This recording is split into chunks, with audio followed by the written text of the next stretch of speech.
غزوہ خندق کے دوران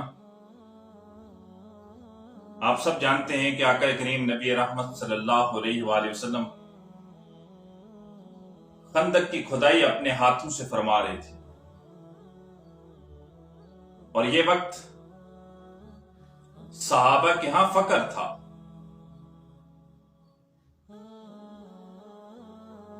اکثر ایسا ہوتا کہ پورا دن بغیر کچھ کھائے گزر جاتا۔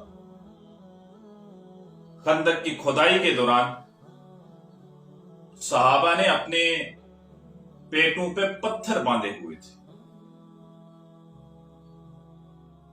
لیکن جوش اور جذبہ اور ولولہ یہ تھا کہ خندق کی کھدائی کرتے، مٹی اٹھاتے، کناروں پہ ڈالتے، خندق کی کھدائی کے دوران جوش اور جذبے میں کوئی کمی نہ آتی۔ چھوٹی چھوٹی چٹانیں صحابہ کرام رضوان اللہ توڑ دیتے، اشعار پڑھتے، رجز پڑھتے۔ حضرت عبداللہ بن روحہ رضی اللہ تعالیٰ عنہ، اللہ نے انہیں بڑی سریلی آواز دی تھی، بڑی میٹھی آواز کے مالک تھے۔ جب آپ اشعار پڑھتے تو صحابہ کا جوش اور جذبہ اور ولولہ اور بڑھ جاتا۔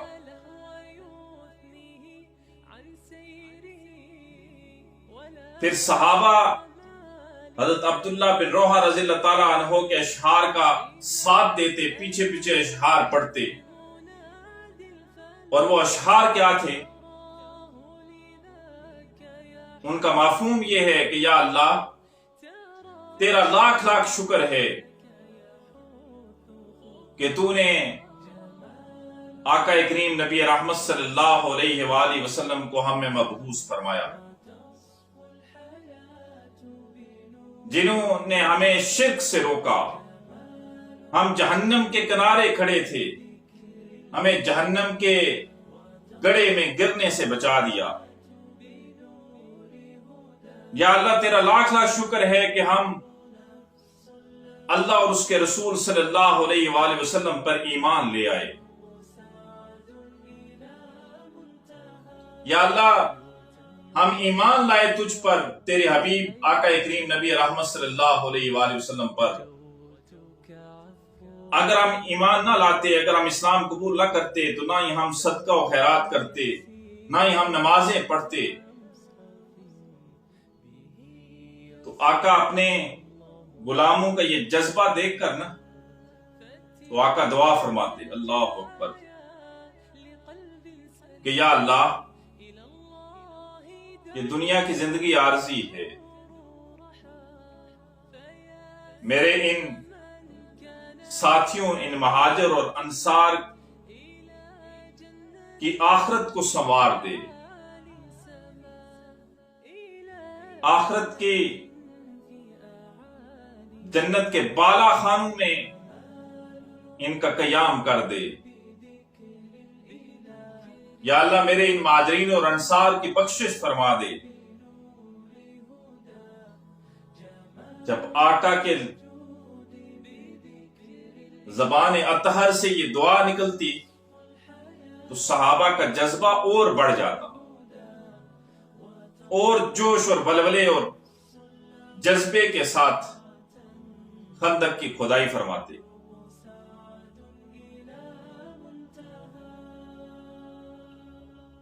کھدائی کرتے کرتے ایسا ہوتا ہے کہ ایک بہت بڑی چٹان آ جاتی ہے۔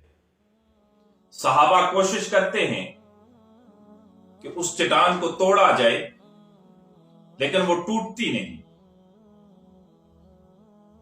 اور میرے بھائی اور دوستو، آپ سب جانتے ہیں کہ جنگ کا اصول یہ ہوتا ہے کہ جب کوئی مشکل آتی ہے تو پھر سپہ سالار کے پاس جایا جاتا ہے۔ تو اصحاب رسول صلی اللہ علیہ وآلہ وسلم آقا کریم نبی رحمت صلی اللہ علیہ وآلہ وسلم کی خدمت میں حاضر ہوتے ہیں۔ یا رسول اللہ صلی اللہ علیہ وآلہ وسلم، چٹان آ گئی ہے، ٹوٹتی نہیں ہے۔ تو آقا نے فرمایا وہ چٹان میں توڑتا ہوں۔ اللہ اکبر۔ حضرت جابر بن عبداللہ یہ واقعہ سناتے رضی اللہ تعالیٰ عنہ۔ سیدنا جابر بن عبداللہ رضی اللہ تعالیٰ عنہ فرماتے ہیں کہ جب آقا اٹھے نا، گندال اٹھایا تو ہوا کا ایک جھونکا آیا، آقا کا کرتا مبارک پیٹ سے تھوڑا سا ہوا کے جھونکے سے سرک گیا۔ تو ہم نے یہ منظر دیکھا کہ آقا نے اپنے پیٹ مبارک پر 2 پتھر باندھے ہوئے تھے بھوک کی وجہ سے۔ جابر بن عبداللہ فرماتے ہیں مجھ سے یہ برداشت نہ ہوا، یہ منظر مجھ سے دیکھا نہ گیا۔ آقا نے گندال اٹھایا، بسم اللہ پڑھی اور جو ضرب لگائی چٹان پر، تو فرماتے ہیں وہ چٹان ایسے ہو گئی کہ جیسے ریت کا ٹیلا ہے۔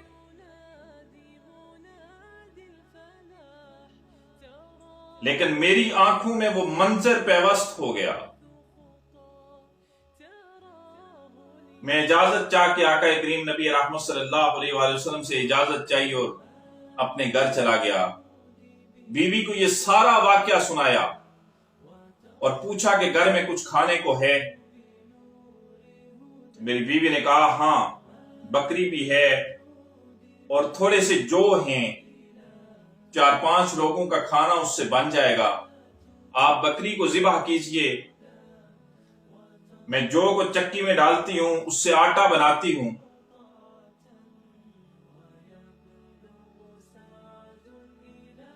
آٹا پیس کے پھر آپ آقا کریم نبی رحمت صلی اللہ علیہ وآلہ وسلم سے عرض کیجئے گا آج ہمارے گھر میں تشریف لے آئے، میں نے آپ کے لیے کھانا بنایا۔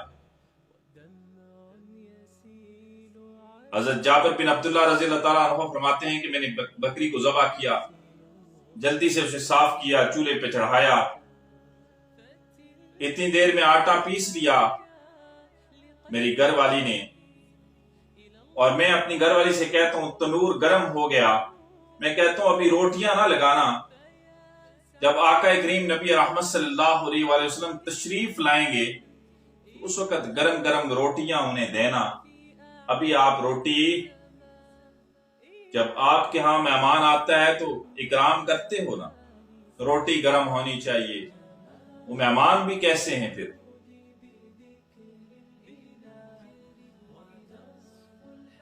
حضرت جابر بن عبداللہ رضی اللہ تعالیٰ عنہ فرماتے ہیں کہ میں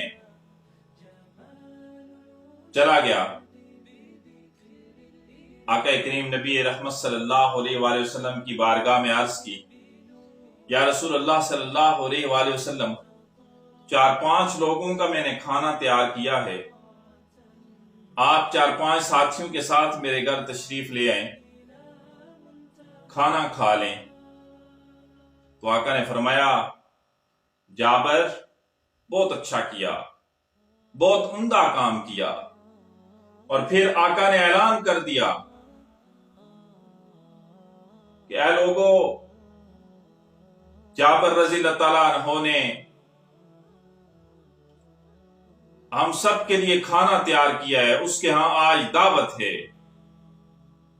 سارے کام چھوڑو، آج آؤ جابر کے ہاں کھانا کھاؤ۔ جابر رضی اللہ تعالیٰ عنہ فرماتے ہیں کہ 4-5 لوگوں کا کھانا تھا اور خندق کھودنے والے 1000 تھے، میں پریشان ہو گیا، کھانا کیسے پورا ہوگا،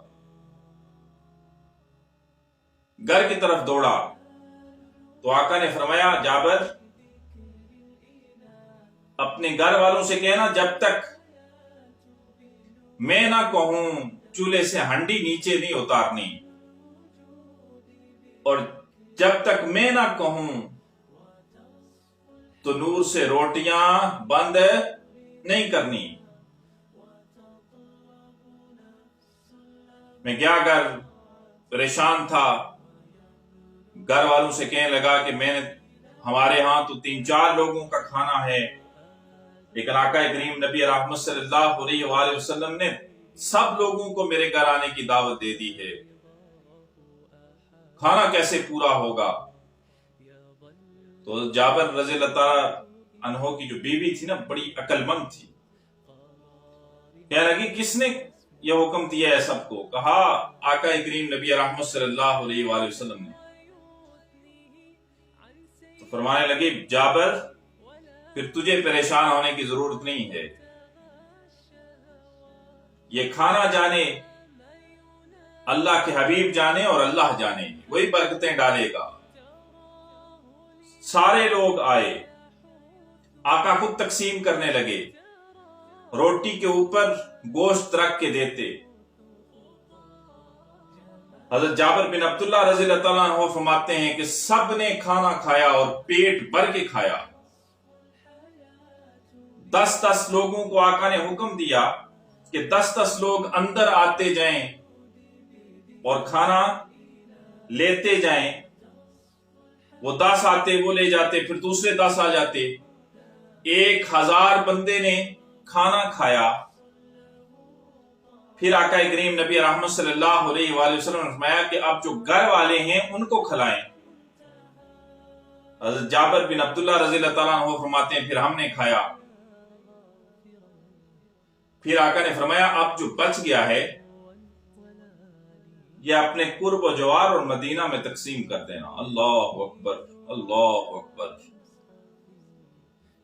حضرت جابر بن عبداللہ فرماتے ہیں رضی اللہ تعالیٰ عنہ، فرماتے ہیں شام تک مدینہ کا کوئی گھر ایسا نہیں تھا کہ جس میں یہ گوشت اور روٹی نہ پہنچی ہو۔ ہر گھر میں، مدینہ کے ہر گھر میں گوشت اور روٹی پہنچی، اور مدینہ کے ہر گھر نے وہ گوشت اور روٹی کھائی۔